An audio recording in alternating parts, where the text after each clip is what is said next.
Voilà, mes frères et sœurs, nous revenons après cette petite pause. J'espère que vous êtes bien préparés, vous avez détendu votre corps, vous êtes soulagés pour pris un breuvage pour vous désaltérer.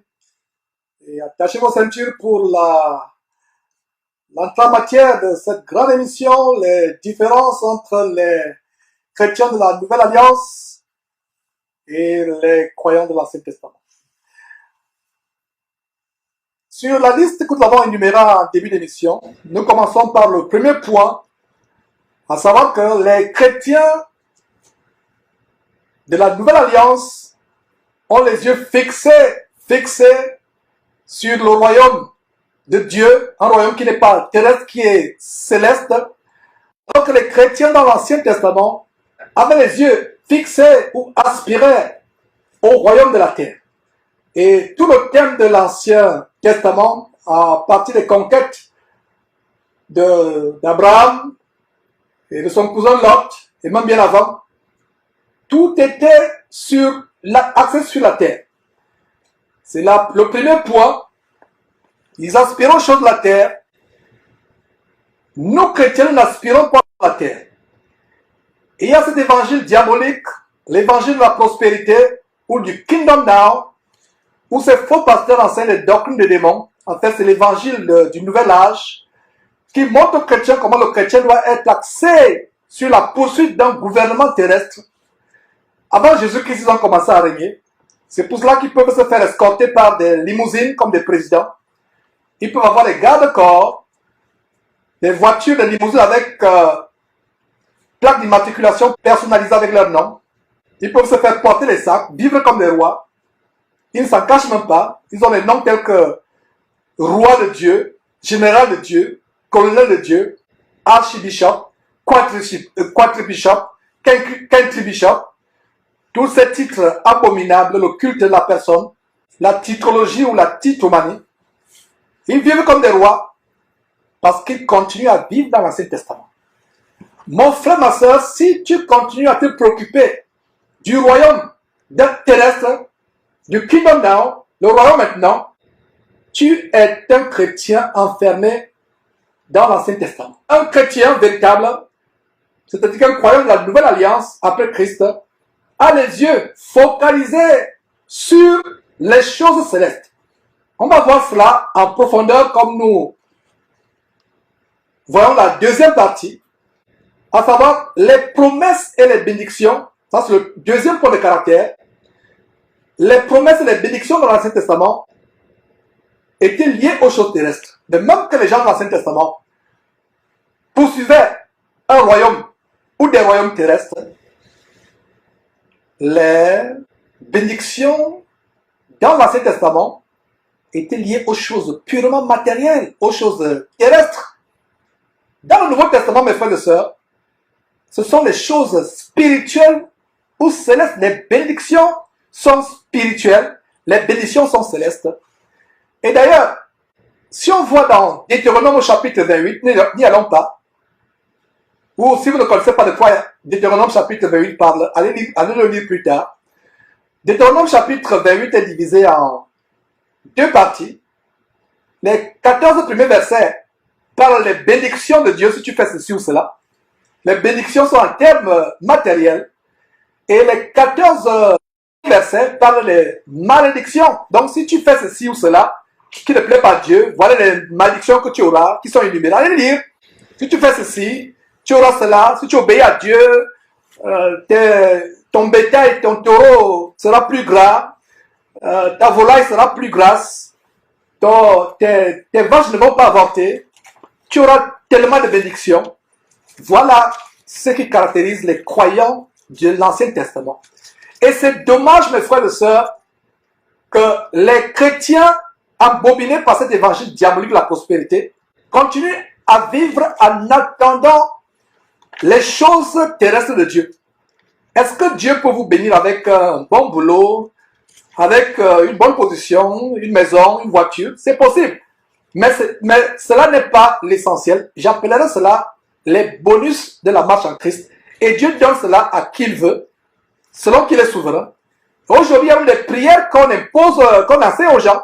les prières, comment commander Dieu, comment déclarer, c'est d'ailleurs le mouvement de la parole de confession, la parole de foi.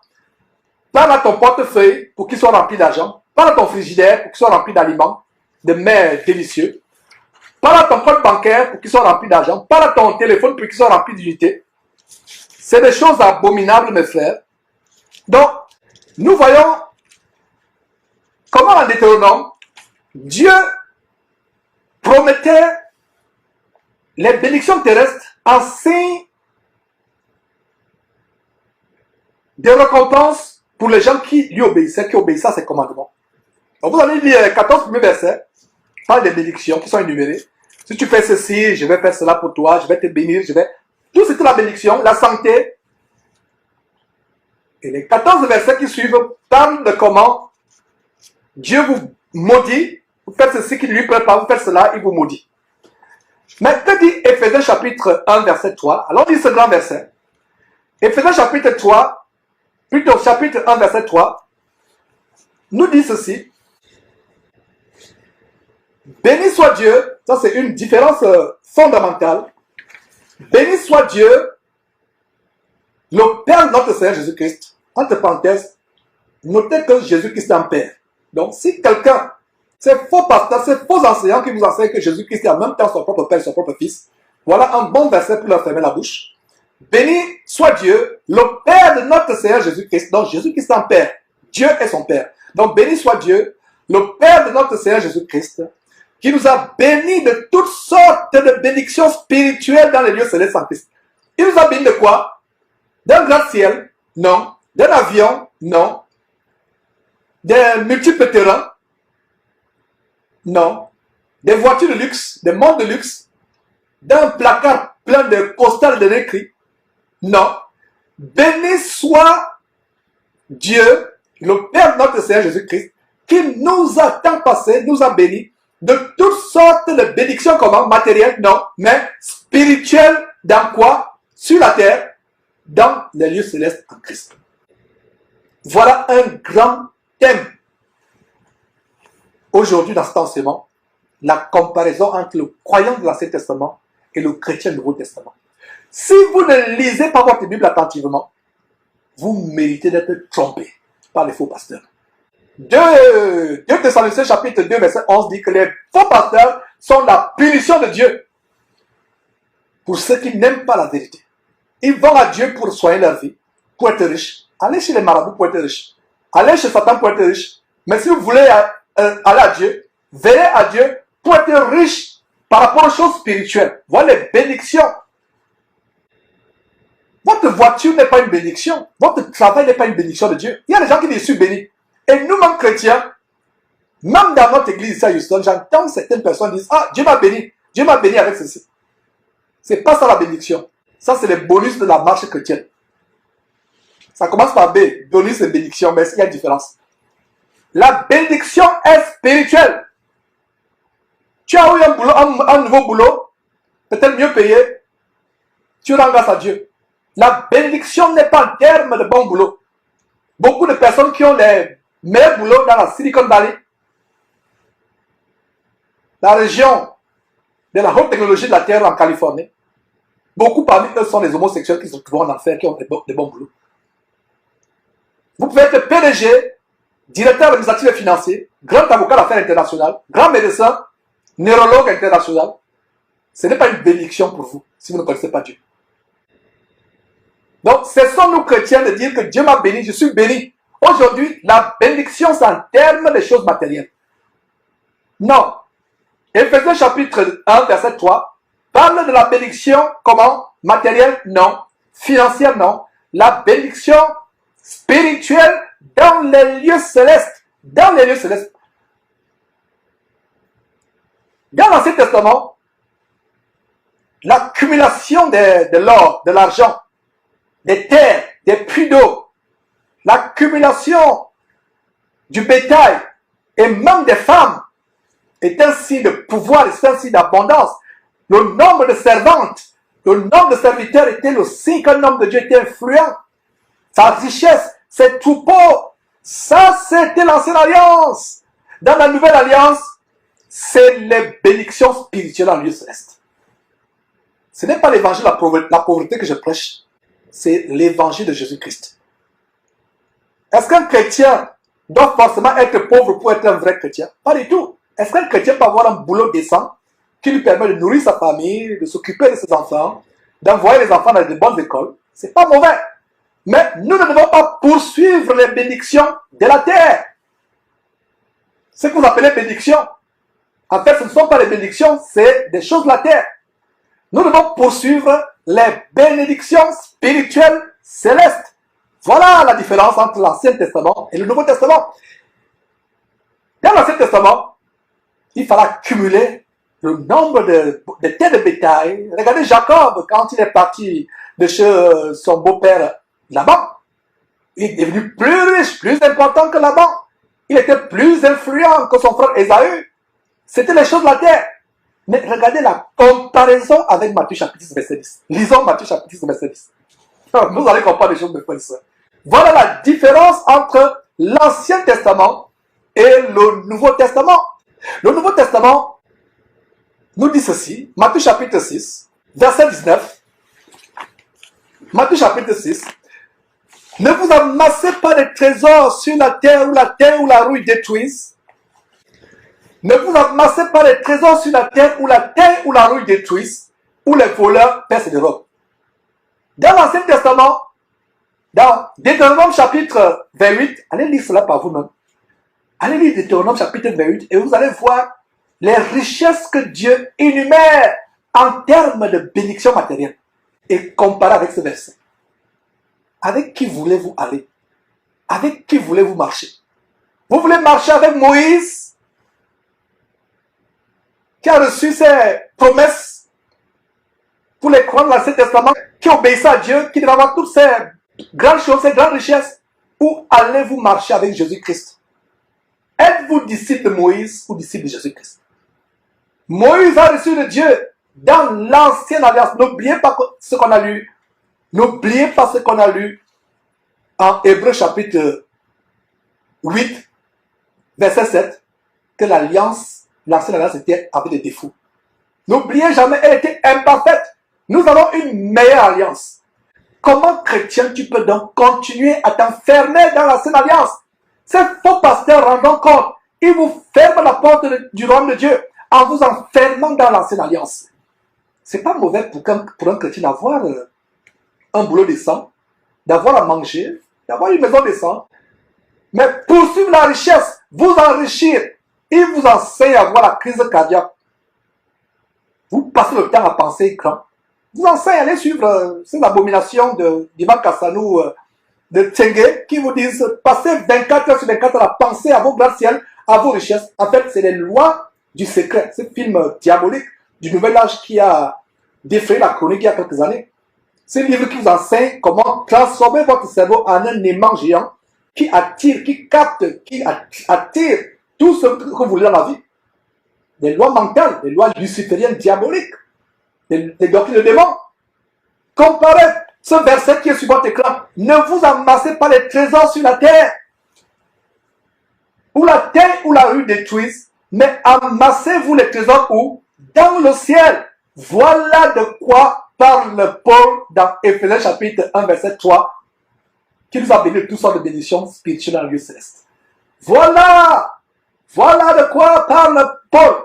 Regardez comment Paul enseigne exactement ce que Jésus-Christ a enseigné. Jésus-Christ dit ce verset, ne vous amassez pas les trésors sur la terre, mais amassez-vous les trésors dans le ciel. C'est la même chose que l'apôtre Paul dit en Éphésiens chapitre 1, verset 3.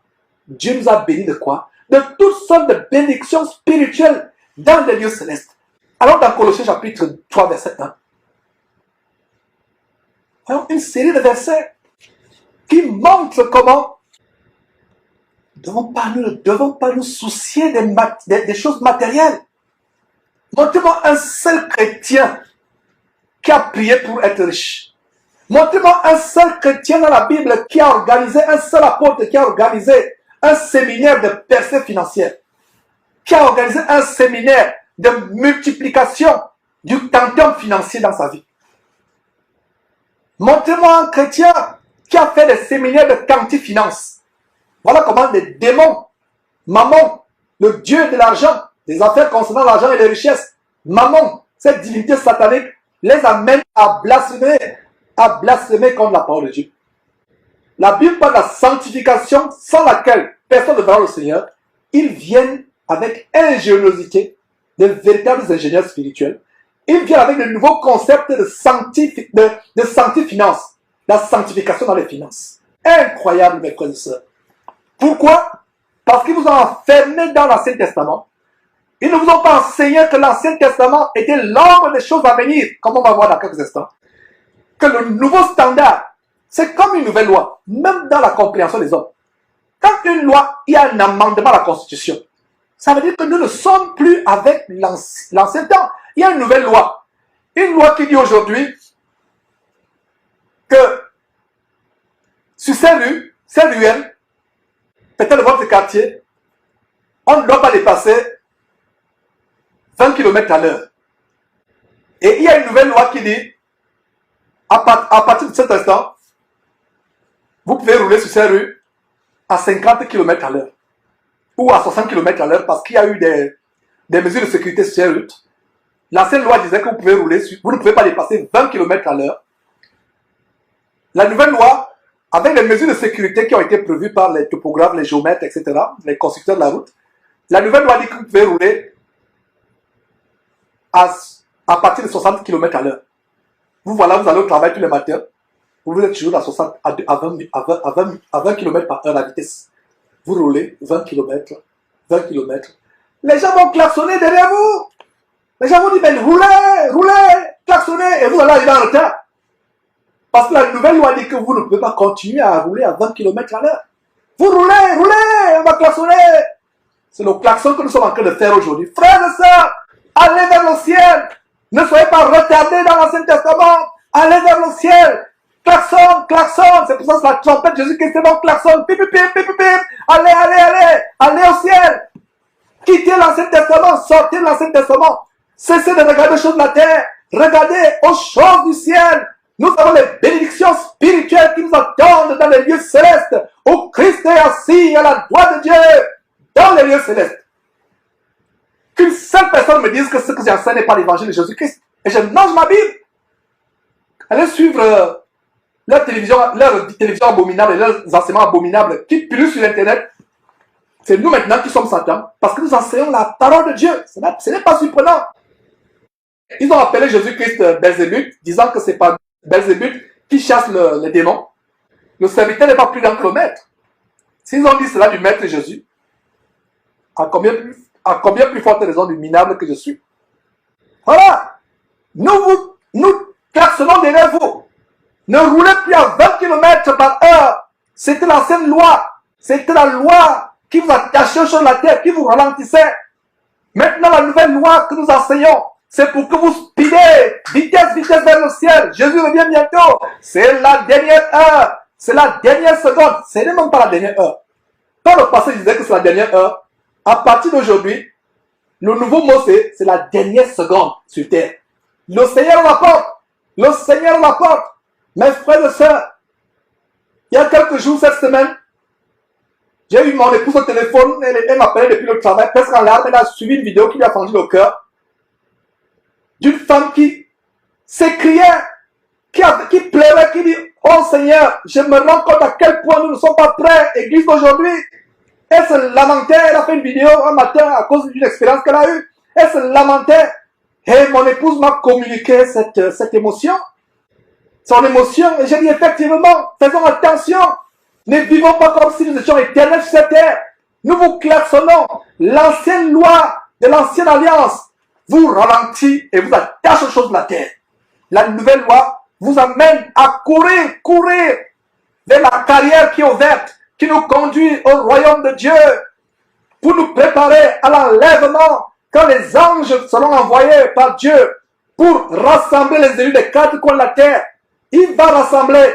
L'ange ne pourra pas venir vers toi pour te rassembler à ce grand événement-là, l'enlèvement de l'église. Si tu n'es pas prêt, c'est de vivre l'Ancien Testament. Ces faux pasteurs qui t'attachent au bien de la terre, pas au bien matériel. Colossiens chapitre 3, verset 1. Si donc vous êtes ressuscité en Christ, cherchez les choses de la terre, c'est ça? Si vous êtes donc ressuscité avec Christ, cherchez les choses d'en haut, où Christ est assis à la droite de Dieu. Dans aucun verset du Nouveau Testament de la Nouvelle Alliance, il n'est jamais conseillé à un chrétien de rechercher les biens de la terre. Ça, c'est quel évangile du diable? Et voilà pourquoi nous sommes en guerre. Je ne suis pas en guerre physiquement contre Karambiri, contre Ivan Kassanou. Je ne suis pas en guerre physiquement contre Kami Makosso, ou contre Joël Crasso et autres, ou contre Benny Hinn, je ne sais pas, toute la clique d'immovants spirituels, d'immovants tout court. Je ne suis pas en guerre contre eux physiquement, mais je suis en guerre contre l'esprit qui est derrière eux. Que ces hommes se repentent, et vous qui les suivez, aucun évangile du Seigneur Jésus-Christ, aucune mention dans l'évangile de Jésus-Christ ne nous dit de rechercher les choses qui sont sur la terre. Ça, c'est quel évangile? D'où vient cet évangile? C'est l'évangile du diable. Il vient des quartiers généraux de Satan. Libérez-vous de cet évangile. Libérez-vous de cet évangile. Et voilà le vrai évangile. Les choses de la terre, nous ne devons pas les rechercher. Elles viendront seules. Quand vous faites la volonté de Dieu, ne vous oubliera jamais. Mes frères et sœurs, je peux vous donner un témoignage. J'ai renoncé à ma gloire, à mes diplômes, à beaucoup de choses. Mais le Seigneur s'est toujours occupé de ma famille, de nos enfants, de mon épouse. Le Seigneur ne nous a jamais abandonnés. Nous ne vivons plus peut-être au standard financier par lequel nous vivons par le passé, auquel nous aspirions. Mais nous sommes bénis avec ce que nous avons. Nous nous suffisons, nous ne manquons de rien. Peut-être nous aurons une maladie incurable avec des centaines de milliers de dollars par an. Peut-être un de nos enfants serait mort. Mes frères et sœurs, mais avec le peuple que nous avons, nous rendons grâce à Dieu. Il ne nous abandonne pas. Dieu ne nous abandonne pas. Il pourvoira à tous nos besoins. C'est la promesse du Seigneur. Donc, cessez de rechercher la crise cardiaque. Parce que si votre préoccupation de vous enrichir, votre cœur sera à terre, vous aurez un AVC. Vous savez, un chrétien ne meurt pas de crise cardiaque. Parce que son cœur est en paix. Le repos, et on va voir l'un des attributs aussi de la Nouvelle Alliance. Le repos en Christ qui est contraire au repos physique de l'Ancien Testament. Si vous êtes donc ressuscité, si vous êtes, ça veut dire que quelqu'un qui est à la poursuite des choses de la terre n'est pas ressuscité. Regardez la structure de phrase ici. Si vous êtes ressuscité. C'est une condition. Si vous êtes ressuscité avec Christ, cherchez les choses d'en haut où Christ est assis à la droite de Dieu. Cela signifie quoi? Si tu cherches les choses de la terre, tu n'es pas ressuscité en Christ. Tu n'es pas né de nouveau. Mon frère, ma soeur, tu n'es pas né de nouveau si tu cherches les choses de la terre. Verset 2. Affectionnez, soulignez le mot affectionner. Affectionnez-vous, l'affection. L'affection. Affectionnez-vous aux choses d'en haut et non à celles qui sont sur la terre. Affectionnez-vous. Ayez l'affection. Regardez quelqu'un qui s'affectionne pour la mode, pour les arts. Ça peut être le karaté, ça peut être le football, le sport, la danse. Il s'affectionne pour sa femme, son épouse, son mari. Regardez, mes frères et sœurs, affectionnez-nous. Je voulais dire, affectionnons-nous, mes frères et sœurs, s'il vous plaît. Affectionnons-nous aux choses d'en haut et non à celles qui sont sur la terre. Et non à celles qui sont sur la terre. Verset 3. Car vous êtes morts et votre vie est cachée avec Christ en Dieu. Nous sommes morts. Est-ce qu'un cadavre se soucie de ce qu'il va manger demain après demain, de la maison qu'il va construire? Un cadavre. Vous êtes mort en Christ. Tu es mort. Un mort se soucie. Il y a des fois des personnes qui sont mortes pour avoir commis des négligences. Imagine quelqu'un qui saute d'un immeuble, c'est comment on dit, un cascadeur. On les voit, vous les voyez à New York, il monte sur un gratte-ciel, il va traverser 2 gratte-ciels sur une corde, il tombe, il meurt. À un moment, vous avez l'impression que vous voulez prendre la chicane pour aller fouetter le mort. Mais il est mort! Il n'y a rien à faire. Même si ça vous énerve, vous voulez fouetter le mort, il est mort. Comment vous pouvez être inconscient au point de vouloir traverser 2 gratte-ciels sur une petite cordelette? Petite cordelette. Non seulement c'est une cordelle, mais c'est elle est petite. Vous traversez, vous tombez, vous mourrez. On aura envie de venir avec une chicane, vous fesser pour vous donner une leçon. Et vous êtes mort. Alors, un mort se soucie de la maison qu'il va construire. Un mort se soucie, est-ce que vous comprenez? C'est pas mauvais de construire une maison. N'ayez pas des remords, ne vous sentez pas mal du fait que vous voulez construire une maison en écoutant ceci. Ne vous sentez pas mal de ce que vous avez un projet d'acheter une voiture qui peut vous aider à aller au travail plus rapidement. Ne vous sentez pas coupable. Je ne dis pas que c'est mauvais d'avoir une voiture, d'avoir une maison. Mais ces choses ne doivent pas être tes préoccupations. Nous les avons, gloire à Dieu. Nous ne les avons pas, gloire à Dieu encore 100 fois. Mes frères et sœurs, nous rendons grâce à Dieu pour toutes choses. Affectionnez-vous à quoi? Aux choses d'en haut et non à celles qui sont sur la terre. Non, sur la terre. Philippiens chapitre 3, verset 10. Continuons, mes frères et sœurs, à voir l'infinie grandeur de la parole de Dieu, merveilleuse et inégalable. Colossiens chapitre 3, verset, plutôt Philippiens chapitre 3, verset 19. Lisons à partir du verset 18. Le verset 18 dit quoi? Il en est plusieurs qui marchent en ennemis de la croix de Christ. Je vous en ai souvent parlé et j'en parle maintenant en pleurant. Voilà comment l'apôtre Paul avait les larmes aux yeux. Il pleurait quand il voyait comment les gens marchent en ennemis de la croix de Christ, ne pensant qu'aux choses de la terre, voulant vivre à l'époque de Deutéronome 28. Nous ne sommes plus à l'époque de Deutéronome 28. Nous sommes à l'époque de Matthieu chapitre 6 verset 19 où Jésus-Christ dit: ne vous affectionnez pas aux choses de la terre, ne vous amassez pas les trésors sur la terre. Voilà l'époque dans laquelle nous sommes.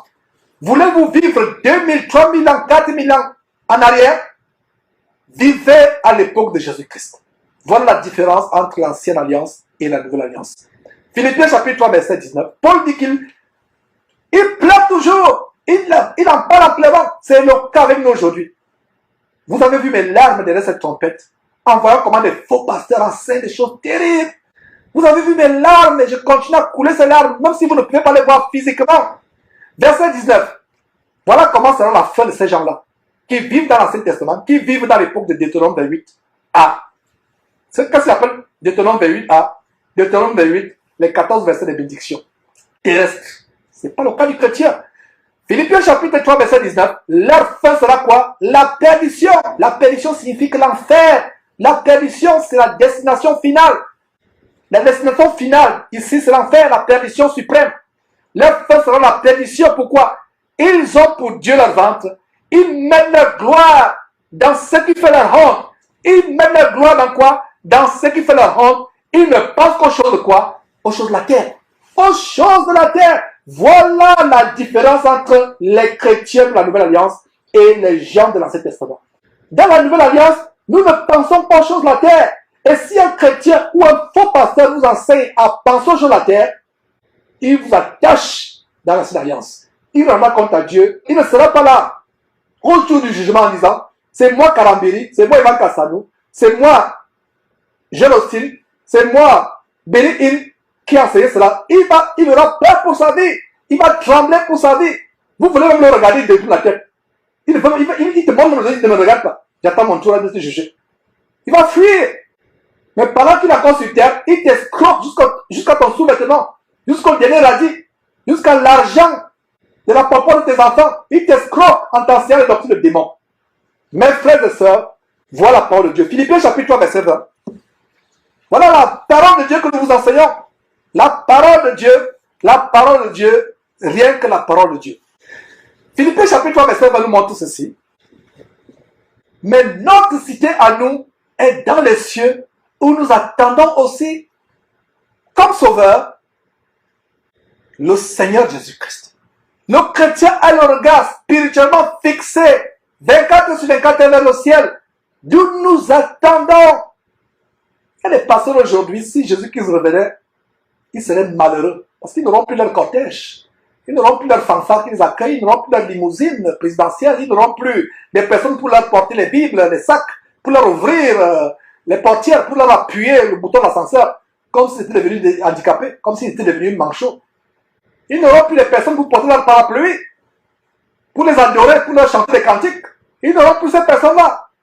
Est-ce que ce genre de pasteurs sont vraiment contents de savoir que Jésus revient bientôt? C'est pour cela qu'ils sont nos ennemis. Quand on dit que Jésus revient bientôt, ils grincent les dents et disent encore ce gars-là, encore ce fou de Jésus qui est né. Nous ne voulons pas entendre que Jésus revient bientôt. Nous voulons entendre que Jésus ne reviendra jamais. Pourtant, ils sont pasteurs. Pourquoi? Parce qu'ils ne pensent qu'au royaume maintenant. Kingdom now. Nous sommes en guerre contre cet évangile. Et si vous n'avez pas compris, ce genre d'enseignement, où nous faisons la différence entre les croyants de l'Ancien Testament et les chrétiens de la Nouvelle Alliance, ça a pour but de détruire ce genre de doctrine de démon, le Kingdom now, le royaume maintenant, le royaume sur terre. Notre cité, Philippiens chapitre 3, verset 20, notre cité à nous est dans les cieux et non sur la terre, d'où nous attendons aussi comme Seigneur, comme Sauveur, pardon, le Seigneur Jésus-Christ. Sans plus tarder, mes frères, troisième trait de différence, troisième différenciation entre les croyants de l'Ancien Testament et les croyants du Nouveau Testament. Dans l'Ancien Testament, mes frères, lisez Lévitique, lisez Exode, Lévitique, Nombre, Deutéronome, vous allez comprendre ces choses. Je titille tout simplement votre appétit pour la lecture biblique. Je fais saliver votre bouche spirituellement parlant pour que vous lisiez ces choses vous-même. Nous ne pouvons pas tout vous dire sur Jésus-Christ télé. Donc, le pardon des péchés est gratuit pour les chrétiens, pour la Nouvelle Alliance. Mais dans l'Ancien Testament, mes frères et sœurs, c'était coûteux de pécher. Coûteux. Vous péchez, vous faites ceci. Il faut amener un cabri, il faut amener un bélier, il faut amener un bouc. Il faut amener des animaux. Il faut payer. Des fois, on vous dit même à payer, apporter la fleur de farine. Péché dans l'Ancien Testament était coûteux. Et quand le péché est devenu gratuit dans le Nouveau Testament, beaucoup de chrétiens se permettent de pécher 24 heures sur 24 heures. Ne manquez pas de vous abonner à notre chaîne YouTube Jésus-Christ TV, en cliquant sur le bouton s'abonner, juste au bas de la fenêtre de cette vidéo. Ainsi, vous recevrez automatiquement nos nouvelles vidéos, et vous ne raterez aucune. Vous connaîtrez la vérité et la vérité vous affranchira. Jean 8, 32.